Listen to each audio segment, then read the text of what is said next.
Dari data yang dihimpun Satgas Penanganan COVID-19 Banjarmasin pada 14 Juli 2021, warga positif COVID-19 di Banjarmasin terus mengalami peningkatan signifikan.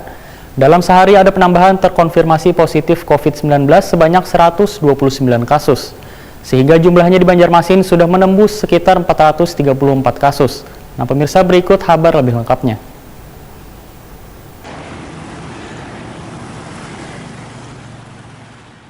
Dari data yang dihimpun Satgas Penanganan COVID-19 Banjarmasin pada 14 Juli 2021, warga positif COVID-19 di Banjarmasin terus mengalami peningkatan signifikan.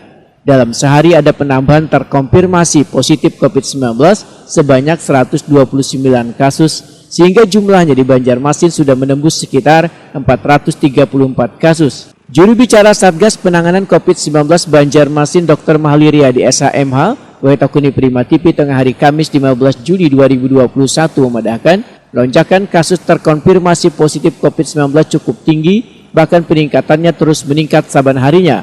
Kapolres Kesehatan Banjarmasin ini pun meminta warga untuk lebih waspada dengan kembali tingginya kasus terkonfirmasi positif COVID-19 di Banjarmasin. Walaupun demikian, warga juga diminta agar kadang membatasi kegiatannya di tengah pandemi COVID-19 yang belum melanda ini, namun warga diharapkan agar lebih waspada yang melakukan aktivitas dengan penerapan protokol kesehatan, yaitu wajib memakai masker, membasuh tangan di banyu yang mengalir minimal 20 detik, menjaga jarak.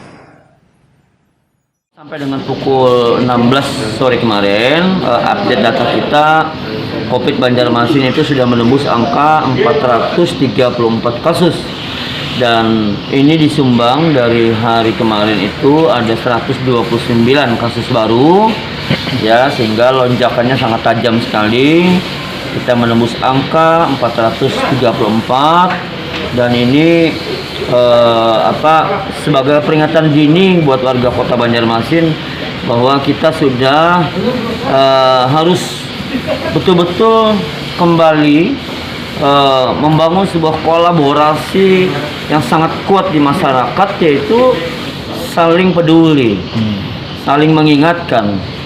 Dan memang kita tidak bisa juga serta-merta membatasi kegiatan masyarakat, tetapi masyarakat juga harus memahami ketika beraktivitas itu hendaknya taat dengan protokol kesehatan. Ya, seyogianya memang di tahun kedua ini kita sudah bisa memahami bahwa kita memang harus hidup berdampingan dengan COVID. Nah, hidup berdampingan dengan COVID dengan kebiasaan baru. Ya, kebiasaan baru yang dibawa itu bagaimana? Ya, menggunakan masker. Ya, selalu menjadi habit kita untuk mencuci tangan menggunakan air yang mengalir dan sabun selama 20 detik minimal, karena itu standarnya. Mahliria menambahkan, di tahun kedua di masa pandemi COVID-19 ini sudah seharusnya warga bisa memahami hidup berdampingan dengan COVID-19, yaitu dengan membentuk kebiasaan baru dengan tetap menerapkan 3M dalam kehidupan sehari-hari.